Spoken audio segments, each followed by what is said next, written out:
and welcome back to Football Made Simple. A modern-day rivalry continued in the Premier League as Jurgen Klopp prepared to host Pep Guardiola's Manchester City. A loss would have been a huge dent in Liverpool's title challenge, while City were looking to go 10 points clear of Liverpool with a game in hand. In the end, the match ended 4-1 to City, thanks to a Gundogan double, Raheem Sterling and Phil Foden, whilst a Salah penalty was the consolation for the Reds. The XG suggested that it was a deserved win, 3.65 to 1.18. The XG time map indicates that in a game of few high-quality chances, Alisson's errors were a big part of the problem. But what tactics did these two great managers use? Let's take a look. Let's start with what Liverpool looked to do in possession, before moving on to City. Liverpool looked to generally build up short, with the centre-back splitting wide and giving the full-backs more leeway to push higher up.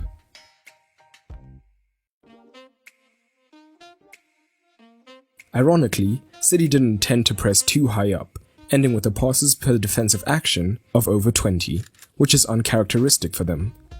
But two of City's goals came from when they did press higher with their front four, and forced Alisson into errors. For Gundogan's second, we see Alisson pushing high up and the centre-back splitting, allowing the full-backs higher. When Jesus then looks to pressure Alisson, which we'll explain more shortly, Sterling and Bernardo pick up the wide centre-backs. Alisson fumbles, leading to a rushed clearance from Fabinho, and City get back on the attack quickly. The ball breaks to Alisson again, and another poor clearance sees Foden get in, and he finds Gundogan for the finish.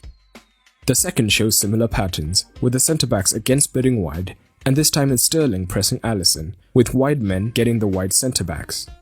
Alisson's poor pass is intercepted by Bernardo, who finds Sterling for an easy finish.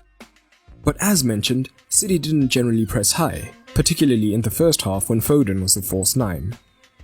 This is because City generally defended in a 4-4-2 with Mahrez joining Foden and a double pivot of Gundogan and Rodri, so they would be outnumbered in this region if City did press, and Liverpool had a midfield 3 with Firmino also often dropping in. In fact, on the few occasions Foden did push high up, Alisson would break their first line of pressure easily, giving Liverpool the numerical advantage in the midfield.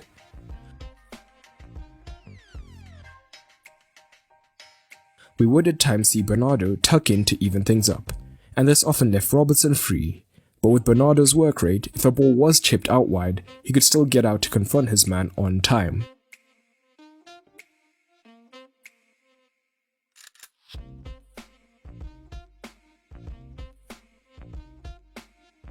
Alternatively, we did see Sterling push into no man's land on the defensive end of things, and Trent would drift into the space behind him, unmarked, as Salah occupied Zinchenko.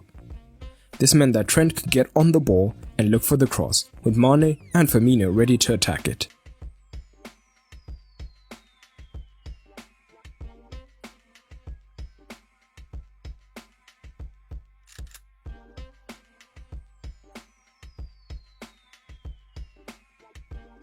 Liverpool, particularly on the transition, looked to combine the running power of their wide men and the pass accuracy of Henderson.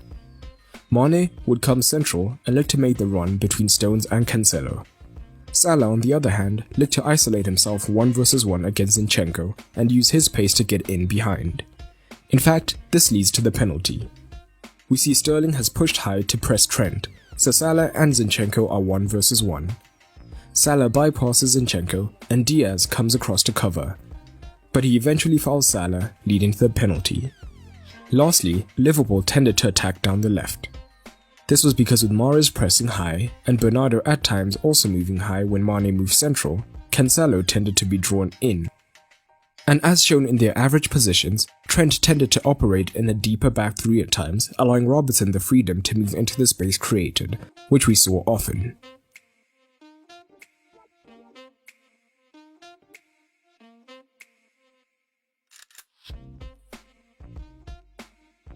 Now, let's move on to City. They too looked to build up short, and would often shift into a back 3 with Zinchenko dropping deep, whilst Cancelo moved in alongside Rodri to be the second pivot, which gave Gundogan and Bernardo more freedom.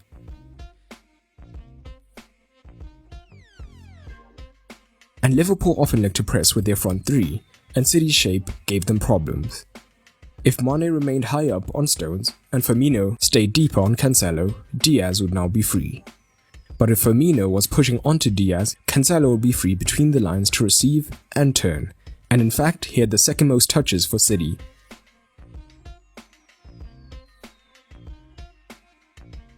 This shape was also generally backed up by Bernardo, who, with his increased freedom, tended to move into a right wing-back position, and we can see just how many touches he got in this area. This would have an influence on Curtis Jones, who could come wide to pressure him, but this would potentially open up space for Foden to drop in to receive, which we can see in his average position. And if Bernardo received instead, he could look to combine with Mahrez down the right. But it was the left-hand side where City tended to attack. Gundogan, from his freer position, thanks to Cancelo in the pivot, tended to move into this pocket of space on the left, particularly when Foden came deeper to provide a midfield body. And Diaz was proficient in breaking the lines to find him. With Salah high, he could then find Sterling isolated against Alexander-Arnold.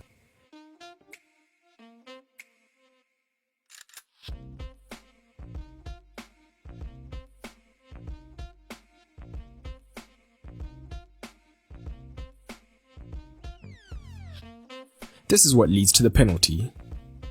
We see Bernardo out on the right, Cancelo as a pivot, and Foden deep in midfield to occupy a man. This allows Gundogan to pick it up in the half space unmarked. He finds Sterling, who runs at Fabinho and is brought down recklessly. We see similar patterns for City's first. Cancelo from the pivot position allows Gundogan higher, whilst Foden has also dropped off. Cancelo finds Gundogan, who finds Foden. Foden from this deeper position eventually finds Sterling, who is isolated against Trent, bypasses him easily, and this leads to the goal. Even when City built up on the right, they tended to look to cause isolation against Trent. Gundogan would move high into the left half space, initially drawing Trent in, and this would allow Rodri to look for the switch to Sterling. Trent would then come out to confront him, causing a 1 versus 1. Overall, this was a well-deserved victory for the citizens, putting them in pole position. Liverpool, on the other hand, will be concerned at how few chances they made whilst conceding so many. But what did you make of the match? Drop it down in the comments below.